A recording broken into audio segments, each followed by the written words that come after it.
نحمده ونصلي على رسوله الكريم اما بعد فاعوذ بالله من الشیطان الرجیم بسم اللہ الرحمن الرحیم اذ تقول للمؤمنین ان لن یکفیکم ان یمدکم ربکم بثلاثة آلاف من الملائکۃ منزلین بلا ان تصبروا وتتقوا ویاتوکم من فورہم ھذا یمددکم ربکم بخمسة آلاف من الملائکۃ مسومین وما جعلہ اللہ الا بشریٰ لکم ولتطمئن قلوبکم بہ وما النصر الا من عند اللہ العزیز الحکیم صدق اللہ العظیم رب اشرح لی صدری ویسر لی امری واحلل عقدۃ من لسانی یفقہوا قولی اللہم ربنا الہمنا رشدنا واعذنا من شرور انفسنا اللہم ارنا الحق حقا وارزقنا اتباعہ وارنا الباطل باطلا وارزقنا اجتنابہ آمین یا رب العالمین۔ غزوہ احد کے ضمن میں ہی یہ بیان جاری ہے جو ہمارا گزشتہ نشست سے شروع ہوا۔ فرمایا اذ تقول للمؤمنین، یاد کیجئے اے نبی صلی اللہ علیہ وسلم جب آپ اہل ایمان سے کہہ رہے تھے، مسلمانوں کی ہمت بندھانے کے لیے، حوصلہ بڑھانے کے لیے، الن یکفیکم، اے مسلمانوں کیا تمہارے لیے یہ بات کفایت نہیں کرتی؟ تمہارا دل اور حوصلہ برقرار رکھنے کے لیے یہ خوشخبری کافی نہیں ہے؟ ان یمدکم ربکم، کہ مدد فرمائے تمہارا پروردگار، بثلاثة آلاف من الملائکۃ منزلین، 3000 فرشتوں کے ذریعے سے جو کہ نازل کیے جائیں گے۔ یعنی یہ خوشخبری ہے کہ جو دی جا رہی ہے اللہ تعالیٰ کی طرف سے، تم 3000 کا لشکر سامنے آیا ہے، گھبراؤ نہیں، اللہ تعالیٰ کی طرف سے 3000 فرشتے بھیجے جا سکتے ہیں تمہاری مدد کے لیے، تو کیا اس کے بعد بھی تمہارے اندر کسی طرح کی کوئی کمزوری پیدا ہونی چاہیے؟ بلا ان تصبروا وتتقوا، حضور کا قول نقل کر کے اب اللہ تعالیٰ فرما رہے ہیں کیوں نہیں؟ اے نبی جو آپ نے کہا تھا ان سے کیوں نہیں؟ ایسا ہی ہوگا۔ ان تصبروا وتتقوا، اے مسلمانوں اگر تم صبر سے کام لوگے، جمے رہو گے، ڈٹے رہو گے، کم ہمتی کا مظاہرہ نہیں کرو گے، نامردی کا مظاہرہ نہیں کرو گے، بزدلی کا مظاہرہ نہیں کرو گے، وتتقوا، اور تقوی کی روش پر گامزن رہو گے، اللہ تعالیٰ کا خوف اور اللہ تعالیٰ سے ملاقات کی امید یہ تمہارے دل و دماغ پر حاوی رہے گی۔ وَيَأْتُوكُم مِّن فَوْرِهِمْ هَٰذَا، اور اگر وہ یعنی دشمن فوری طور پر تمہارے سامنے آ جائیں، یعنی چونکہ یہ تو ابھی خبر پہنچی تھی نا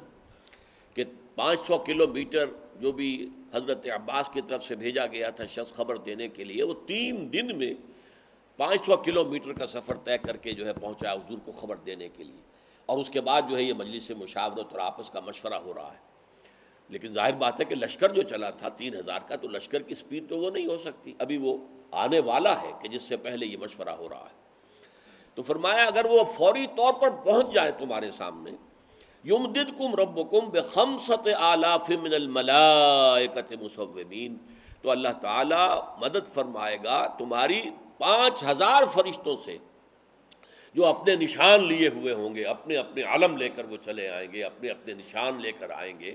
تو وہ نشان لگے ہوئے لوگ جو ہیں وہ آئیں گے۔ وما جعلہ اللہ الا بشریٰ لکم، اور نہیں بنایا اس کو، نہیں ٹھہرایا اس کو اللہ نے مگر تمہارے لیے ایک بشارت، خوشخبری۔ وَلِتَطْمَئِنَّ قُلُوبُكُمْ بِهِ، اور تاکہ اس کے ذریعے سے تمہارے دلوں میں اطمینان پیدا ہو جائے، تمہارے دل ٹھک جائیں، تمہارے اندر ثبات قلبی پیدا ہو جائے۔ وَمَا النَّصْرُ إِلَّا مِنْ عِنْدِ اللَّهِ، اور اللہ تعالیٰ مدد تو اللہ ہی کے پاس سے آتی ہے۔ اللہ تعالیٰ بغیر فرشتوں کو بھیجے بھی مدد بھیج سکتا ہے، اللہ کا ایک حرف کن کافی ہے۔ لہٰذا یہ بات کہ 3000 فرشتے آئیں یا 1000 فرشتے آئیں، یہ اصل میں تمہاری تسلی کے لیے اللہ تعالیٰ نے یہ شکل اختیار کی ہے کہ اگر 3000 کی فوج سامنے آ گئی ہے تو 3000 فرشتے اللہ تعالیٰ بھیج دے گا۔ لیکن یہ کہ اللہ کو فرشتے بھیجنے کی بھی ضرورت نہیں ہے۔ وَمَا النَّصْرُ إِلَّا مِنْ عِنْدِ اللَّهِ، مدد تو ہے ہی نہیں مگر اللہ کے پاس سے۔ فرشتے بھی از خود کچھ نہیں کر سکتے جب تک کہ اللہ کا اذن نہ ہو، اللہ کی توفیق نہ ہو۔ اس حوالے سے در حقیقت تمہیں تو جو پورا بھروسہ ہے وہ تو اللہ کی ذات پر رکھنا چاہیے، من عند اللہ العزیز الحکیم، کہ جو زبردست ہے اور کمال حکمت والا ہے۔ یہ آیات جو ہے قرآن مجید کی یہ ایک اعتبار سے مشکلات القرآن میں شامل ہو گئی ہیں۔ ان کے بارے میں دو رائے ہیں۔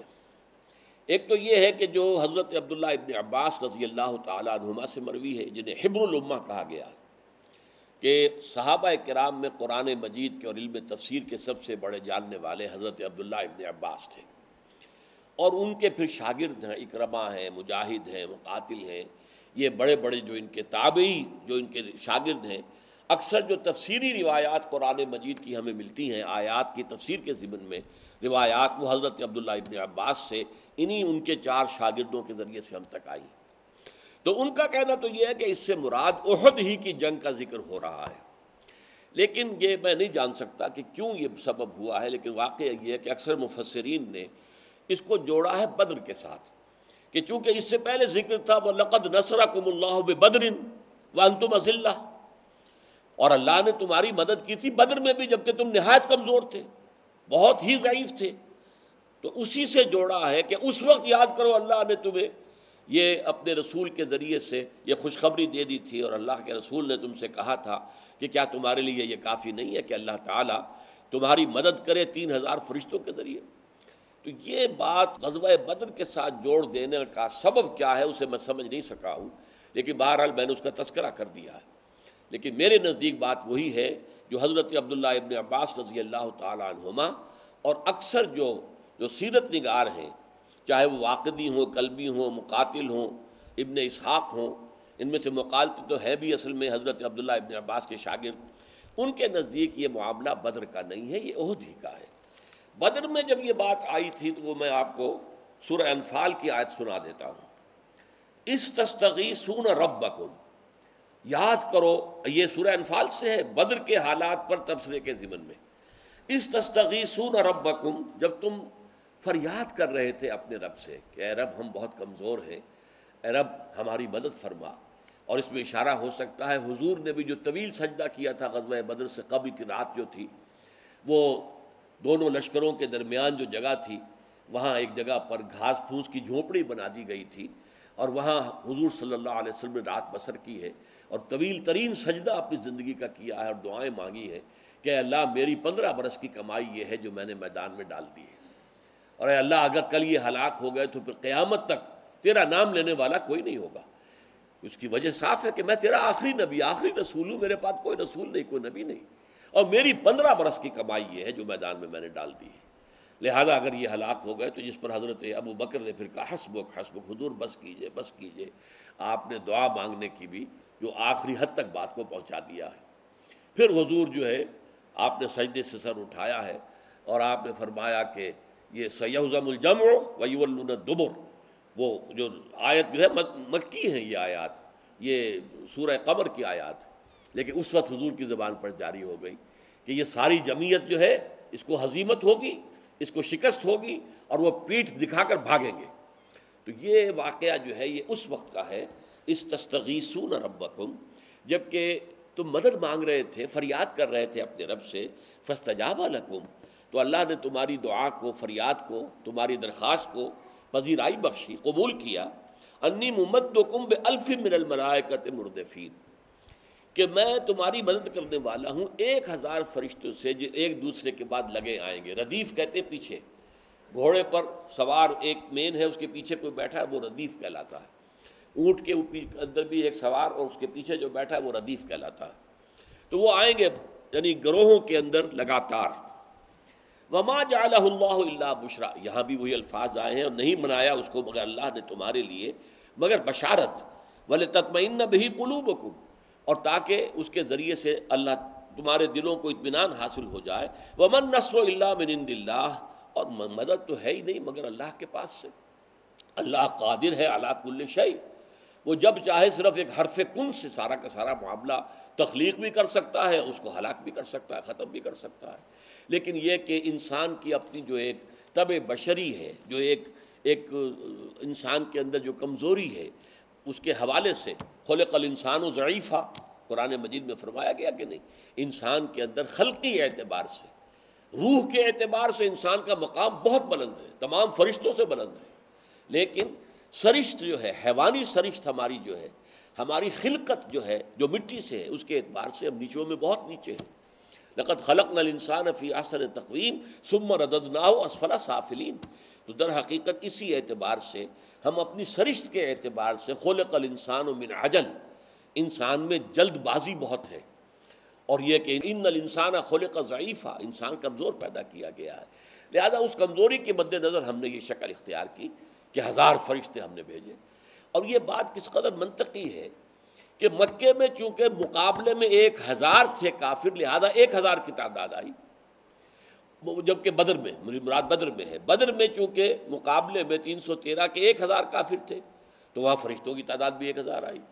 احد میں چونکہ مقابلے میں 3000 آئے تھے اس لیے یہاں 3000 کی بات کی حضور نے کی، لیکن اللہ نے 2000 اور بڑھا دیے، اس لیے کہ اس کے بعد اصل میں یہ اندیشہ تھا کہ شاید مزید بھی کمک آنے والی ہے. قرظ ابن جابر جو ہے ایک بہت بڑا ان کا مشرکین کا سردار تھا، اور خیال یہ تھا کہ وہ اور بھی کمک لے کر آ رہا ہے، تو اللہ تعالیٰ نے اس کو 3000 سے بھی بڑھا کر 5000 کر دیا. اس تقول للمؤمنین، اور اے نبی یاد کیجئے جب آپ کہہ رہے تھے اہل ایمان سے، الن یکفیکم ان یمدکم ربکم بثلاثۃ آلاف من الملائکۃ منزلین، کیا کافی نہیں ہے تمہارے لیے کہ تمہارا رب تمہاری مدد فرمائے 3000 فرشتوں کے ذریعے کہ جو نازل کیے جائیں گے. منزل، منزل اگر ہو زیر کے ساتھ تو نازل کرنے والا، لیکن منزل زبر کے ساتھ تو نازل کیا گیا، منزلین جو نازل کیے جائیں گے. بلا کیوں نہیں، اللہ تعالیٰ کی طرف سے فوری طور پر حضور کے اس قول کی تصدیق اور توثیق، بلکہ توثیق ہی نہیں ولدینا مزید، اس کے اندر اضافے کے ساتھ، ان تصبروا، اے اہل ایمان اگر تم صبر کرو، جمے رہو، ڈٹے رہو، وتتقوا، اور تقوی کی روش اختیار رکھو. تقوی میں یہ بھی شامل ہے کہ اللہ کے کسی حکم کی خلاف ورزی نہ ہو، تقوی میں یہ بھی شامل ہے کہ نبی کے کسی حکم کی خلاف ورزی نہ ہو. یہ میں خاص طور پر کیوں کہہ رہا ہوں کہ اصل میں احد میں نبی کے ایک حکم کی خلاف ورزی ہو گئی، جس کی سزا میں اور جس کی پاداش میں اللہ تعالیٰ نے پھر عارضی طور پر فتح کو شکست سے بدل دیا. یہ ہمارے انشاءاللہ اگلی نشست کا موضوع ہے، اس پر پورا جو ہے بحث ہمیں کرنی ہوگی. تو اس لیے فرمایا کہ اگر تم 2 شرطیں پوری کرو گے کہ اگر ان تصبروا وتتقوا ویاتوکم من فورہم ھذا، اور وہ آ پڑیں تم پر فوری طور پر، لشکر آ جائے 3000 کا لشکر جو ابھی راستے میں ہے، اگر تم پر حملہ آور ہو ہی جائے، یمددکم ربکم بخمسۃ آلاف من الملائکۃ مسومین، تو تمہارا رب مدد کرے گا تمہاری 5000 فرشتوں سے کہ جو نشان لیے ہوئے آئیں گے، یعنی علم ہوں گے اپنے اپنے. وما جعلہ اللہ الا بشرا لکم، اور نہیں ٹھہرایا اس کو اللہ نے مگر تمہارے لیے بشارت، خوشخبری. تمہاری جو طبعی ایک کمزوری ہے، خلق الانسان ضعیفا، اس کے پیش نظر، ورنہ تو اللہ کو نہ فرشتے بھیجنے کی ضرورت ہے، نہ اور کوئی ذریعہ اختیار کرنے کی کوئی ضرورت اسے ہے. وہ تو خود مسبب الاسباب ہے، وہ خود فرشتوں کا خالق ہے، اس کے ایک حرف کن سے ہو سکتا ہے جو وہ چاہے. لہذا فرمایا اس کو اللہ تعالیٰ نے تمہارے لیے بشارت بنایا، وَلِتَطْمَئِنَّ قُلُوبُكُم بِهِ، اور تاکہ اس کے ذریعے سے تمہارے دلوں کو سکون، اطمینان، ثبات حاصل ہو جائے. وَمَن نَّصْرُ إِلَّا مِنْ عِندِ اللَّهِ الْعَزِيزِ الْحَكِيمِ، اور نہیں ہے مدد مگر اللہ ہی کے پاس سے جو زبردست ہے کمال حکمت والا. لِيَقْطَعَ طَرَفًا مِّنَ الَّذِينَ كَفَرُوا أَوْ يَكْبِتَهُمْ فَيَنْقَلِبُوا خَائِبِينَ. اللہ تعالیٰ کا منشا، اللہ کی مشیت کیا ہے کہ وہ ان کافروں کے ایک بازو کو کاٹ دے، ان کی قوت کو ایک اور دھچکا لگائے. وہ دھچکا جو انہیں لگ چکا ہے بدر کے اندر، وہ ایک دھچکا اور انہیں لگے. جن لوگوں کے نزدیک یہ آیات جو میں نے ابھی بیان کی ہیں یہ بدر سے متعلق ہیں، تو یہ گویا کہ اس آیت کا مصداق بھی وہی ہوگا کہ اللہ تعالیٰ نے بدر کے اندر جس طریقے سے کہ ان کافروں کی ایک طاقت جو ہے بازو پورا کا پورا توڑ دیا، ختم کر دیا. اور واقعہ یہ ہے کہ بدر میں قریش کے 70 سردار مارے گئے تھے، بڑے بڑے لوگ. تو صرف ایک ابو سفیان بچا ہے، اور وہ اس لیے بچا کہ وہ قافلہ لے کر گیا ہوا تھا، ورنہ سرداران قریش میں سے کوئی بچا ہی نہیں، سب کے سب مارے گئے. اور یہ سمجھ لیجئے کہ اصل میں یہ اللہ تعالیٰ کی اس سنت کی پہلی قسط تھی. سنت الہی کیا ہے؟ رسولوں کے باب میں جب بھی اللہ تعالیٰ کسی قوم کی طرف رسول کو بھیجتا تھا اور وہ قوم بحیثیت مجموعی رسول کو رد کر دیتی تھی، پھر اس کو ہلاک کر دیا جاتا تھا. یہ اللہ کا قانون عذاب ہے رسول کے بارے میں، نبیوں کے بارے میں نہیں. نبی کو مانے نہ مانے، نبی کی حیثیت یوں سمجھیے کہ جیسے اولیاء اللہ ہوتے ہیں، کسی آبادی میں کوئی اللہ کا ولی ہے، نیک آدمی ہے، اس کی کرامات بھی ہیں، اسی طرح نبی کے معجزات بھی ہو سکتے ہیں، لیکن نبی کو پوائنٹڈلی کہیں اپوائنٹ نہیں کیا جاتا، جاؤ اس قوم کی طرف خبردار کرو، نہیں، بس وہ جیسے اولیاء اللہ ہیں کہ ان سے بھی خیر پھیل رہا ہے، ایسے ہی وہ ہے، لیکن ان پر وحی آتی ہے۔ فرق کیا ہوگا کہ جو عام اولیاء اللہ ہیں ان پر وحی نہیں آتی، وہ اللہ کا ولی جس پر وحی بھی آ رہی وہ نبی ہے۔ رسول وہ ہوتا ہے کہ جس کو پوائنٹڈلی اپوائنٹمنٹ دے کر بھیجا جائے، جاؤ اذهب الى فرعون انه طغى، جاؤ الى عاد اخاهم هودا، قوم عاد کی طرف بھیجا ہم نے اس کے بھائی ہود کو، وإلى ثمود اخاهم صالحا، قوم سمود کی طرف بھیجا ہم نے ان کے بھائی صالح کو، وإلى مدین اخاهم شعیبا، اور قوم مدین کی طرف ہم نے بھیجا ان کے بھائی شعیب کو، وغیرہ وغیرہ۔ تو جو رسول پوائنٹڈلی بھیج دیا جائے کسی قوم کی طرف یا علاقے کی طرف، اور پھر وہاں کے لوگوں کی عظیم اکثریت جو ہے انہیں رد کر دے، وہ ہلاک کر دی جاتی ہے۔ قوم نوح علیہ السلام ہلاک کی گئی، قوم ہود علیہ السلام ہلاک کی گئی، قوم سمود ہلاک کی گئی، قوم صالح علیہ السلام، مدین یعنی قوم شعیب ہلاک کیے گئے، سدوم اور عمورہ کی بستیاں تباہ کی گئیں جہاں حضرت لوط بھیجے گئے تھے، آل فرعون غرق کیے گئے جہاں حضرت موسیٰ بھیجے گئے تھے۔ یہی عذاب قریش پر اب شروع ہوا ہے، اس کی پہلی قسط جو ہے وہ بدر میں آئی، بالاقساط اللہ تعالیٰ نے یہ قرض ادا کیا ہے۔ اور خاص بات یہ تھی، نوٹ کر لیجئے تاریخی اعتبار سے، کہ وہ عذاب براہ راست قریش پر نہیں آ سکتا تھا، کیونکہ قریش کہاں رہتے تھے؟ مکے میں، مکے میں تو بیت اللہ ہے، وہاں اگر آسمان سے پتھراؤ ہو تو بیت اللہ کو بھی تو نقصان پہنچے گا۔ اسی لیے در حقیقت یہ جو سارا حضور نے، جس کو میں نے کہا تھا ایکٹیو ریزسٹنس جب شروع کی ہے حضور نے، تو اس کے لیے ایک مثال میں نے ایک مرتبہ استعمال کی تھی کہ جیسے سانپ کو بل میں سے نکالا جاتا ہے، سانپ کو بل سے نکالنے کے لیے کتنے جو ہے وہ کرتب کرنے پڑتے ہیں سپیرے کو، اور وہ بین بجاتا ہے اور کچھ کرتا ہے، کسی طرح یہ باہر نکلے تو مارے اس کو۔ اسی طریقے سے مکہ جو ہے ان کے لیے امان کی جگہ تھی، یہ بلد الامین ہے، یہ امن کی جگہ ہے، یہاں جنگ نہیں ہو سکتی، یہاں خوریزی نہیں ہو سکتی جب تک کہ مکے والوں کو وہاں سے نکالا نہ جائے۔ تو یہ سارا عمل کہ جو حضور صلی اللہ علیہ وسلم نے جو کہ شروع کیا ہے، ایک سال تک مسلسل، جو 8 چھوٹی چھوٹی مہمات جن میں سے 4 میں آپ خود بھی شریک رہے، لہذا وہ غزوات کہلاتے ہیں، یہ سب اسی لیے تھا کہ قریش مکے سے باہر آئیں، باہر بدر میں آئے، اور اب ان کے 70 افراد جو ہیں وہاں پر ختم کر دیے گئے۔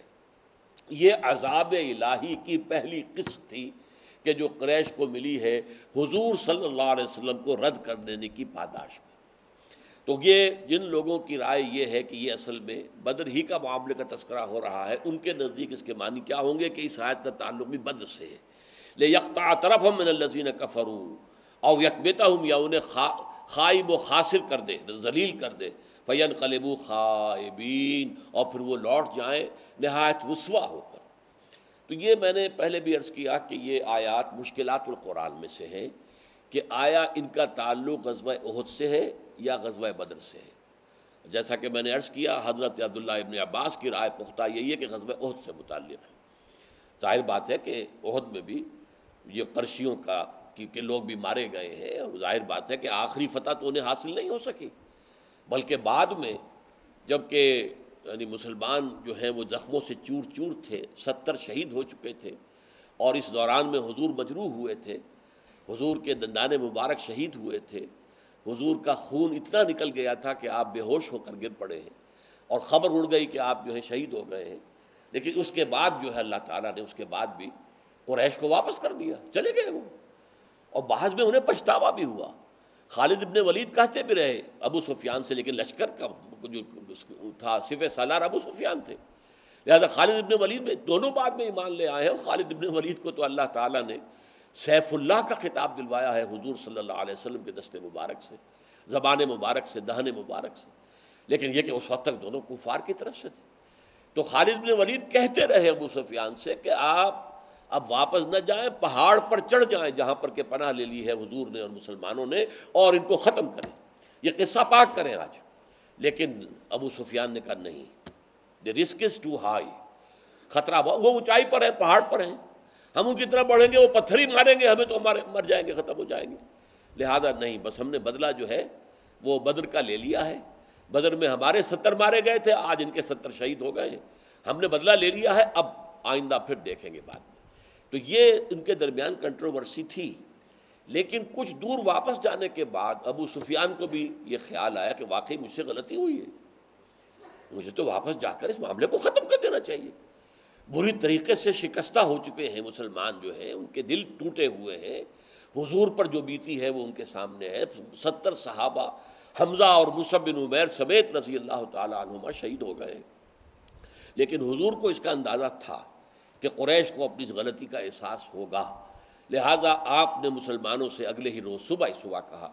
حالانکہ وہ جیسا کہ میں نے عرض کیا زخموں سے چور تھے، کہ دیکھو چلو ہمیں پیچھا کرنا ہے ان کا۔ اور اس وقت پھر اللہ تعالیٰ نے صحابہ کرام کو ہمت دی، انہوں نے کمر ہمت کسی، اپنے زخموں کے اوپر پٹیاں باندھی، جو بھی کچھ کیا، اور پھر تعاقب میں گئے۔ جب ابو سفیان کو معلوم ہوا کہ وہ تو آ رہے ہیں ہمارا پیچھا کرنے کے لیے، تو وہاں سے بھاگا اور اپنے لشکر کو لے کر فوراً نکل گیا۔ تو یہ ساری چیزیں جو ہیں گویا کہ بالآخر پھر وہ ایک طرح کی وہ کھسیانی بلی کھبا نوچے والی کیفیت کے ساتھ مکے میں واپس پہنچے ہیں، فتح مندانہ شان کے ساتھ نہیں جا سکے۔ تو فرمایا لِيَقْطَعَ طَرَفًا مِّنَ الَّذِينَ كَفَرُوا أَوْ يَكْبِتَهُمْ فَيَنقَلِبُوا خَائِبِينَ لَيْسَ لَكَ مِنَ الْأَمْرِ شَيْءٌ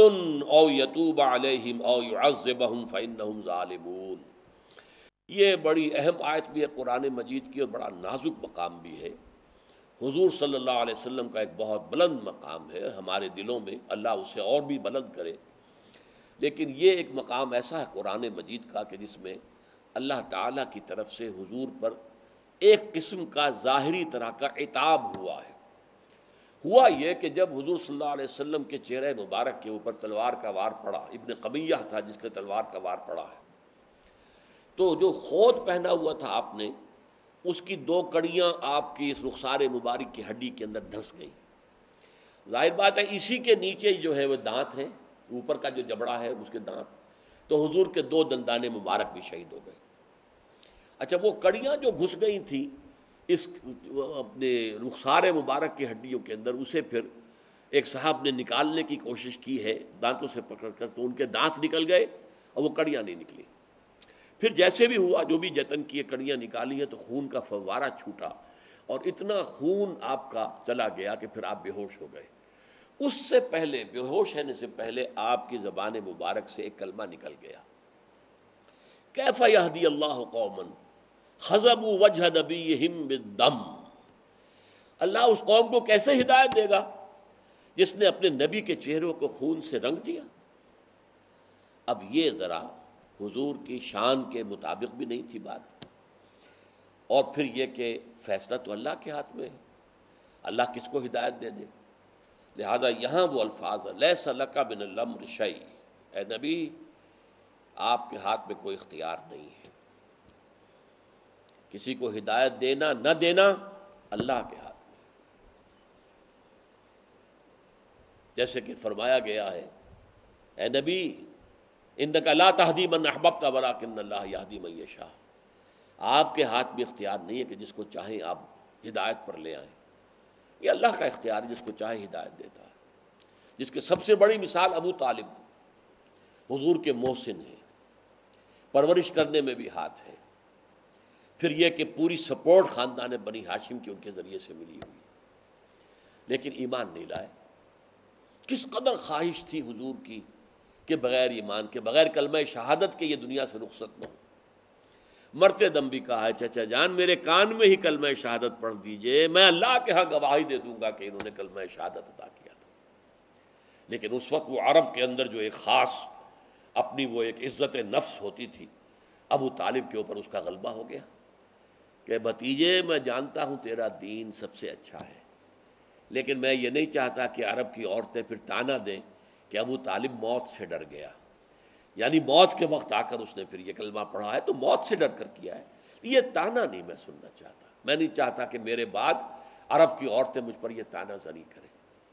تو حضور کی خواہش پر اگر ہوتا معاملہ کسی کی ہدایت کا، تو ابو طالب سے بڑھ کر کس کے لیے خواہش ہو سکتی تھی؟ اسی طریقے سے یہاں اب دیکھیے وہی خالد ابن ولید جو اصل سبب بنا ہے، جس نے کہ گھیرا دیا ہے پورے جبل احد کا، اور عین اس جگہ سے جہاں حضور نے اندازہ کر لیا تھا کہ یہ ہمارا ویک پوائنٹ ہے، اور 50 تیر انداز جو ہیں وہاں پر کھڑے کر دیے تھے، عین اس جگہ پر ان کی نگاہ پڑی کہ وہ درا خالی ہے، 10 آدمی رہ گئے کل، اور انہوں نے پورا چکر لگا کر حملہ کیا ہے، اور فتح جو ہے وہ شکست میں بدل گئی۔ لیکن وہی خالد ابن ولید ہیں جو ایمان لائے، اور جن کو اللہ نے حضور کی زبان مبارک سے خالد سیف من سیوف اللہ یہ خطاب دلوایا کہ خالد تو اللہ کی تلواروں میں سے ایک تلوار ہے۔ یہ ہے وہ بات کہ لیس لک من الامر شیء، اے نبی آپ کے اختیار میں نہیں ہے، یہ اختیار ہمارا ہے، جسے چاہیں ہدایت دیں۔ ابو سفیان بھی بعد میں ایمان لایا، خالد ابن ولید جو کہ پھر سیف اللہ، سیف من سیوف اللہ، او یتوب علیہم، یہ بھی ہو سکتا ہے کہ اللہ تعالیٰ ان پر توجہ فرمائے، عنایت کرے، انہیں ایمان کی توفیق دے دے۔ توبہ کے معنی ہوتا ہے رجوع کرنا، پلٹنا۔ ابھی یہ بھی ہماری طرف سے روح انہوں نے موڑا ہوا، ہم نے بھی موڑا ہوا، ہو سکتا ہے ہم ان کی طرف اپنی توجہ جو ہے عنایت اور رحمت اور شفقت کے ساتھ پھیرے، جس کے نتیجے میں وہ ایمان لے آئے۔ او یتوب علیہم او یعذبہم، یہ بھی ہو سکتا ہے اللہ انہیں عذاب دے۔ یہ اختیار اس کا ہے، توبہ کی توفیق دے دینے کا اختیار بھی اس کا ہے، اور عذاب دینے کا بھی ہے۔ فإنہم ظالمون، اس میں تو کوئی شک نہیں کہ وہ ظالم ہیں، انہوں نے ظلم کیا ہے، انہوں نے مسلمانوں پر ظلم کیا ہے مکے میں پورے 12 برس، انہوں نے اب جو حملے کیے ہیں وہ ظالم ہیں، پھر مشرک ہیں، کافر ہیں، یہ اپنی جگہ ہے، لیکن یہ کہ اللہ تعالیٰ جب چاہے جس کو چاہے ہدایت دے دے۔ تو اس حوالے سے لیس لک من الامر شیء، نہیں ہے آپ کے ہاتھ میں کوئی شے اختیار میں سے، او یتوب علیہم او یعذبہم، اللہ چاہے تو ان پر عنایت فرمائے اور ان کو توبہ کی توفیق دے، اللہ چاہے تو انہیں عذاب دے۔ فإنہم ظالمون، اس لیے کہ حقیقتاً وہ ظالم تو ہے۔ وَلِلَّهِ مَا فِي السَّمَاوَاتِ وَمَا فِي الْأَرْضِ، یہ آیت عام طور پر آتی ہے کسی ایک خاص بحث کے اختتام پر، یہ قرآن مجید کا عام اسلوب ہے، بہت سے مقامات پر آپ دیکھیں گے۔ اب یہ گویا کہ ان آیات میں، ان 8 آیات کے اندر جو ہے ایک طرح سے ایک پورا جو ہے غزوہ احد کا ایک سکیچ ہمیں دے دیا گیا، اور اس کو یہاں ختم کیا جا رہا ہے ساتھ۔ پھر اس کے ایک ایک معاملے کے اوپر لے کر تفصیل سے بھی گفتگویں ہونی ہے۔ وہ تو 60 آیات، جیسا کہ میں نے عرض کیا ہے، 60 آیات پر مشتمل معاملہ ہے، کوئی چھوٹی سی بات نہیں ہے۔ للہ ما فی السماوات وما فی الارض، اللہ ہی کے ہاتھ میں ہے، اور اللہ ہی کا اختیار ہے، اور اللہ ہی کی ملکیت ہے، ہر وہ شے جو آسمانوں میں ہے اور ہر وہ شے جو زمین میں ہے۔ یغفر لمن یشاء ویعذب من یشاء، وہ جس کو چاہے بخش دے۔ تم نہیں آبجیکٹ کر سکتے اگر اللہ تعالیٰ قیامت کے دن ابو جہل کو بخش دے، ہو آر یو، اس کا اختیار ہے۔ اللہ چاہے تو اپنے متقی ترین شخص کو جہنم میں ڈال دے، اس کا اختیار ہے۔ لہذا یہ سارا یہ اللہ کی مشیت پر ہے، اس کا فیصلہ ہے، اس کو اختیار مطلق ہے، اس کی چیز ہے۔ جیسے آپ کی بکری ہے، آپ نے جب چاہ ذبح کی اور اس کا گوشت کھا لیا، آپ کا اختیار ہے۔ یغفر لمن یشاء، ہاں اس نے بتایا ہے کہ اس کی مغفرت کے حقدار کون ہیں اور اس کے عذاب کے حقدار کون ہیں۔ عام قانون تو وہی ہے، لیکن اس قانون سے اللہ تعالیٰ کے ہاتھ بند نہیں جاتے۔ جیسے جو بھی سائنٹیفک لاز اللہ نے مقرر کیے اس کائنات کو چلانے کے لیے، جو فزیکل لاز ہیں بنائے ہوئے اللہ کے ہیں، لیکن اللہ کا ہاتھ بند نہیں گیا۔ آگ جلاتی ہے لیکن اللہ کے حکم سے جب چاہا اس نے نہیں جلایا، حضرت ابراہیم کو نہیں جلایا۔ واٹر کیپس اٹس لیول، یہ قانون ہے جو اللہ نے بنا دیا ہے، لیکن حضرت موسیٰ کی عصا کی ایک ضرب سے سمندر پھٹ گیا۔ اللہ تعالیٰ کا اختیار مطلق وہ قانون کے تابع نہیں ہے، قانون فزیکل لاز ہو یا کوئی اور لاز ہو، وہ اللہ کی مشیت کے تابع ہے۔ یغفر لمن یشاء ویعذب من یشاء واللہ غفور الرحیم، اور اللہ تعالیٰ بخشنے والا ہے، رحم فرمانے والا ہے۔ بارک اللہ لی ولکم فی القرآن العظیم ونفعنی وإیاکم بالآیات والذکر الحکیم۔